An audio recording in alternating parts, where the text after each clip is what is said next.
Assalamualaikum warahmatullahi wabarakatuh. Terima kasih atas kesempatan yang diberikan kepada saya.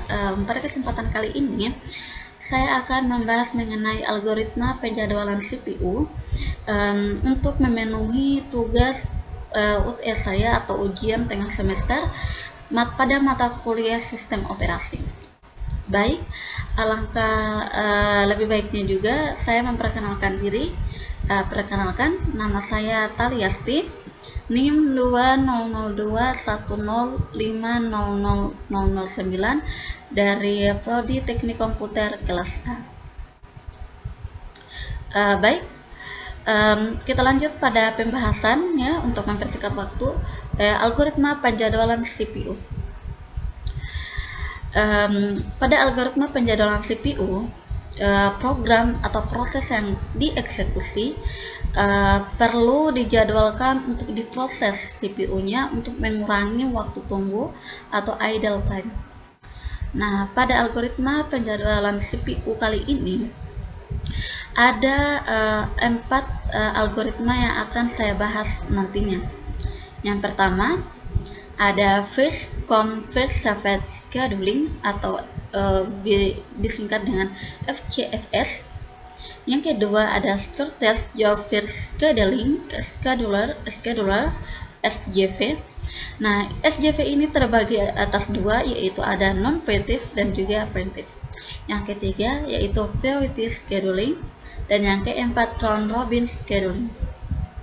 Baik, kita langsung saja pada pembahasan. Yang pertama yaitu FCFS atau First Come First Served Scheduling. Nah, pada algoritma ini merupakan algoritma penjadwalan yang paling sederhana yang digunakan CPU. Dengan menggunakan algoritma ini, setiap proses yang berada pada status ready dimasukkan ke dalam FIFO queue atau antrian dengan prinsip first in first out. Sesuai dengan waktu kedatangannya, proses yang tiba terlebih dahulu yang akan dieksekusi. Baik, berikut ada contoh tabel proses FCFS. Nah, di sini ada proses yang dimana prosesnya kita beri nama P1, P2, P3, dan juga P4. Dan di sini ada arrival time atau waktu kedatangan, dan di sini juga ada burst time atau waktu yang dibutuhkan untuk menyelesaikan sebuah proses. Baik, kita lanjut pada grand chart pada FCFS ini. Nah, pada penjelasan tadi sudah kita baca bahwa di proses ini yang datang terlebih dahulu itu yang akan diproses sampai dengan selesai, yaitu dengan julukan first in and first out ya, seperti itu. Baik, kita lanjut. Karena P1 memiliki jam kedatangan 0, maka pada waktu 0 ya, P1 akan diproses. Oke. Nah, karena P2 masuk jam kedatangannya adalah 2, maka P2 masuk tetapi belum diproses. Nah, karena P1 akan diproses, maka di sini kita simpan P1 proses ya. Nah, P3 arrival time-nya itu 7. Berarti karena pemrosesan P1 itu karena P1 memiliki burst time 8, maka dari saat ke 0 sampai ke saat ke 8 proses P1 akan selesai. Nah, karena P3 masuk pada arrival time ke 7, berarti P3 masuk tetapi belum diproses. Pada saat ke-8, P1 selesai. Dan akhirnya P2 yang akan diproses atau eksekusi. P2 masuk, P3 masuk pada antrian. Nah, setelah P2 mulai diproses, pada waktu ke-11 arrival time jam kedatangan P4 masuk tetapi belum diproses. Karena P2 memiliki burst time 7, maka dari 8 menuju ke 15 P3 diproses dan P4 menunggu di antrian. pada saat ke-15 P3 diproses dan burst time dari P3 adalah 10, maka dari 15 diproses ke 25, P3 selesai. Sekarang yaitu P4. Karena P4 memiliki burst time 6, maka dari 25 ke 31 P4 selesai. Baik, waktu tunggu dari P1, P2, P3, dan P4 adalah P1. Karena P1 masuk pada saat ke 0 dan waktu kedatangannya juga 0, maka 0 kurang 0, yaitu 0. P2. Karena P2 datang di waktu diproses pada saat kedua dan masuk pada saat kedua, diproses pada saat ke-8. Oke, ulang. P2 diproses pada saat ke-8 dan masuk pada saat yang kedua, maka 8 kurang 2 sama dengan 6. Dan P3 diproses pada saat ke-15 dan masuk pada saat ke-7. Berarti 15 kurang 7 adalah 8. Dan P4 diproses pada saat ke-25 dan masuk pada saat ke-11. Berarti 25 kurang 11 yaitu 14. Nah, jumlah ini adalah jumlah dari total hasilnya, yaitu 0 tambah 6 tambah 8 tambah 14, yaitu 28. Dan rata-rata waktu tunggunya adalah 28 tadi dibagi dengan proses, yaitu ada 4 proses di sini, 4, dan dibagi 28 bagi 4 sama dengan 7 milisecond. Baik, kita lanjut pada algoritma selanjutnya, itu Sorted Job First Scheduling atau SJV. Penjelasannya, CPU tidak memperbolehkan proses yang ada di ready queue untuk menggeser proses yang sedang dieksekusi oleh CPU meskipun proses yang baru tersebut mempunyai burst time yang lebih kecil. Nah, ini berikut adalah contoh tabel dari SJV non-preemptive. Di sini ada proses, tentunya ada arrival time dan juga burst time. Baik, kita lanjut saja pada Gantt chart non-preemptive. Nah, dari penjelasan tadi sudah ada bahwa meskipun nanti burst time yang lebih kecil terletak di bawah antrian, dia tidak memiliki alasan untuk menggeser yang mengantri pertama, ya, seperti itu. Nah, kita lanjut saja. Arrival time dari P1, karena arrival time-nya adalah 0, maka P1 yang akan lebih dulu. Baik, P1 akan diproses dengan burst time 7. Nah, pada waktu arrival time kedua, P2 masuk. Nah, dengan burst time 4.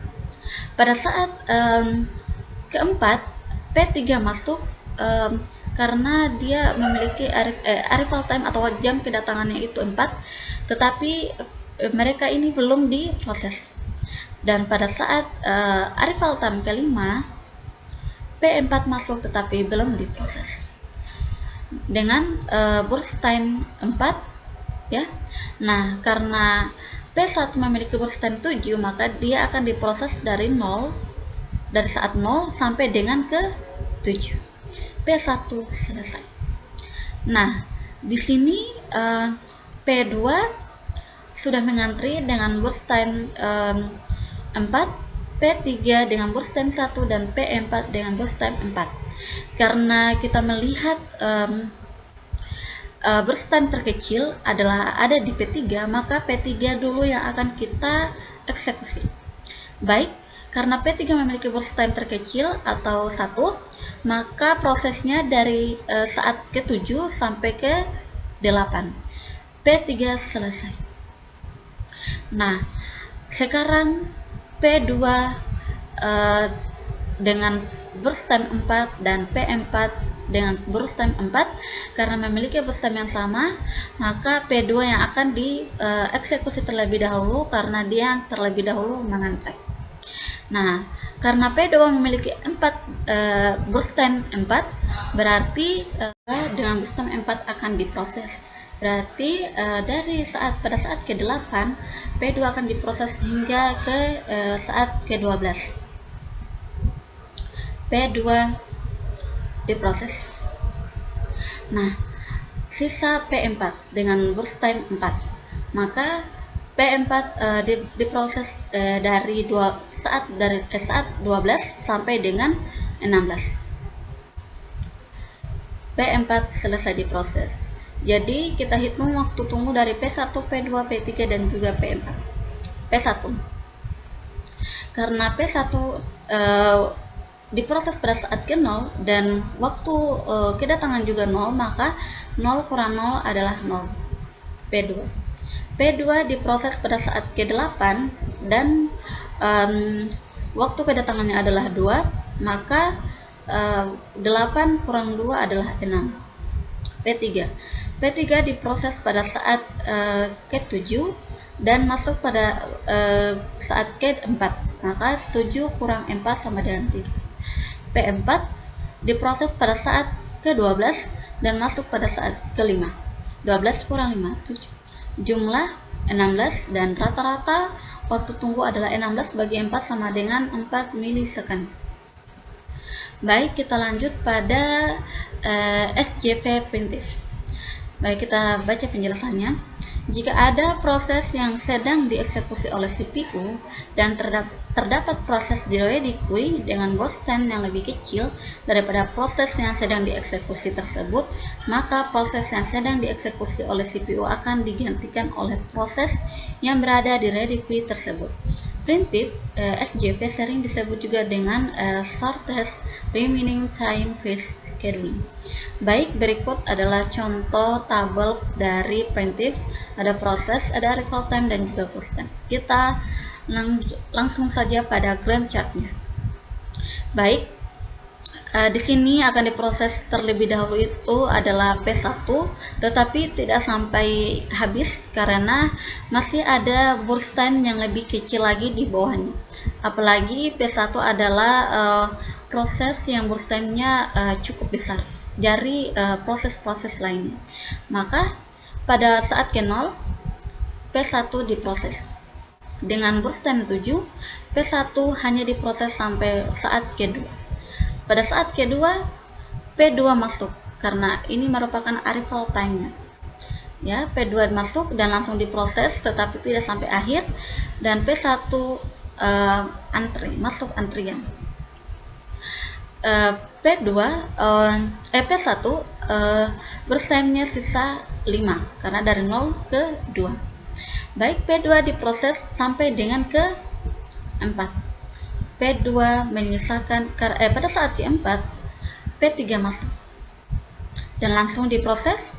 P2 masuk di antrian dengan sisa burst time-nya 2 dan P1 masuk di antrian dengan sisa burst time-nya 5. Nah, P3 karena adalah proses yang memiliki burst time terkecil, maka akan langsung diproses sampai selesai. Nah, P3 karena burst time-nya hanya 1, berarti dari saat ke-4 sampai hanya sampai ke 5. P3 selesai. Nah, pada saat ke-5 P4 masuk karena ini merupakan arrival time-nya. P4 masuk dengan burst time 4, P2 masuk dengan burst time 2 dan P1 dengan burst time 5. Karena di antara ketiga proses ini P2 merupakan proses yang memiliki burst time terkecil, maka P2 yang akan diproses terlebih dahulu. Baik, karena P2 sisa burst time-nya adalah 2, maka dari saat ke-5 menuju ke 7 proses ke-2 selesai. Nah, sekarang yang akan dieksekusi adalah P4 karena antara P4 dan P1, P4 adalah yang memiliki burst time terkecil, mengantri P1 dengan burst time 5. Dari 7 karena memiliki burst time 4, maka 7 sampai ke 11 P4 selesai. Sekarang P1. Pada saat P1 diproses dari 11 menuju ke 16, P1 selesai. Maka kita akan hitung waktu tunggu dari P1, P2, P3, dan P4 adalah P1. P1 masuk pada saat K0 dan dieksekusi pada saat K11. Dan eksekusi sementara pada saat K2. Jadi 11 pada saat K2 karena pada saat K2, sorry. Jadi 11 kurang 2 adalah 9. P2 diproses pada saat K5 dan masuk pada saat K2, 5 kurang 2. Dan P3 masuk pada saat K4 dan diproses juga pada saat K4, sama dengan 0. Dan P4 diproses pada saat K7 dan masuk pada saat K5, 7 kurang 5.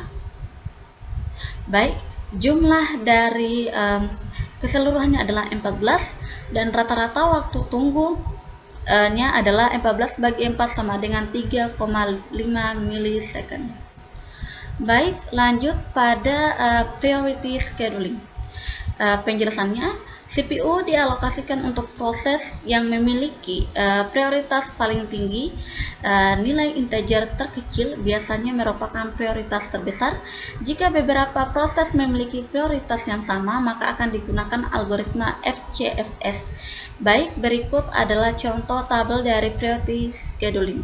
Ini prosesnya sampai P5, ada burst time dan priority. Baik, di sini sudah ada proses, ada burst time dan priority. Karena di sini priority yang dengan integer terkecil adalah P2, maka P2 yang akan diproses terlebih dahulu. Pada saat K0, P2 masuk. Nah, karena P2 memiliki burst time 1, maka P2 hanya diproses sampai dari 0 sampai dengan 1. P2 selesai. Pada saat K1, dengan priority dengan integer terkecil adalah P5, maka P5 akan diproses terlebih dahulu. P5 diproses. Karena P5 memiliki burst time 5, maka dari 1 ke 6. P5 selesai. Nah, pada saat K6, dengan priority integer terkecil, P1 dan P3 memiliki priority yang sama, maka P1 yang akan terlebih dahulu dieksekusi karena mengikuti algoritma FCFS. Mana yang duluan mengantri, itu yang akan dieksekusi terlebih dahulu. Baik, P1 dengan burst time 10 diproses. Berarti dari saat ke-6 sampai dengan ke-16. P1 selesai. Pada saat ke-16, P3 diproses. Nah, pada saat diproses dari 16, karena burst time P3 adalah 2, maka dari 16 ke 18 P3 selesai. Pada saat ke 18 P4 diproses. Nah, karena memiliki burst time 1, maka dari 18 ke 19 P4 selesai. Baik, kita lanjut pada waktu tunggu dari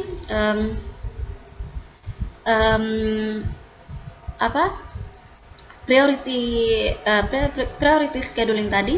Nah, di sini P1 16 kurang 10 karena P1 di sini diproses sampai dengan pada saat diproses hingga waktu penyelesaian prosesnya ke-16 dan burst time-nya 10, maka 16 kurang 10. Baik. Dan P2 karena waktu pemrosesan berhenti di 1, maka 1 kurang 1 jadi 0. Dan P1 tadi 16 kurang 10, maka jawabannya adalah 6. Nah, pada saat P3 selesai diproses pada saat ke-18 dan burst time-nya adalah 2, maka 18 kurang 2 yaitu 16. Dan P4 selesai diproses pada saat ke-19 dan memiliki burst time 1, maka 19 kurang 1 adalah 18.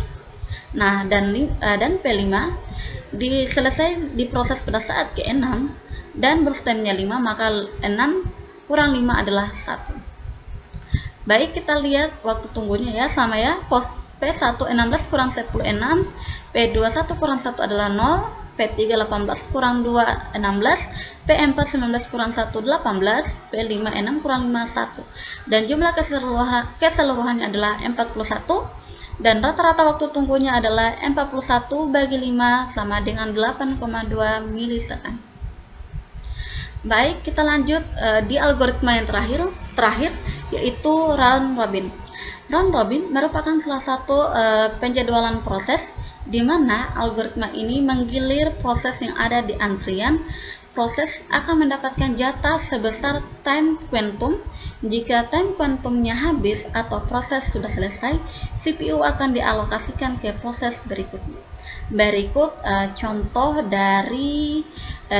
tabel dari round robin ini. Di sini ada proses, di sini ada arrival time, dan juga di sini ada burst time. Baik. Nah, karena di sini target quantum time kita adalah 3 milisecond, maka 3 milisecond, maka di sini kita masuk sesuai arrival time terlebih dahulu. Arrival time P1 adalah 0, maka 0 masuk. Karena P1 memiliki 8 burst time, nah sedangkan quantum time-nya adalah 3, berarti P1 akan diproses sampai dengan ke-3. Baik, ke-3. Nah, pada saat ke-3 P2 akan masuk karena ini merupakan jam kedatangannya. P2 masuk dan akan diproses, sedangkan P1 sisa burst time-nya adalah 5. Karena tadi prosesnya adalah 0 sampai 3 untuk sesuai dengan quantum time-nya di sini. Nah, pada saat ketiga P2 akan diproses. Nah, di sini pada saat kelima merupakan arrival time dari P3. P3 masuk tetapi belum diproses. Nah, pada saat keenam karena 3 dan quantum time-nya adalah 3, maka P2 diproses dari 3 sampai dengan ke-6. Jadi P4 masuk karena arrival time dari P4 adalah 6.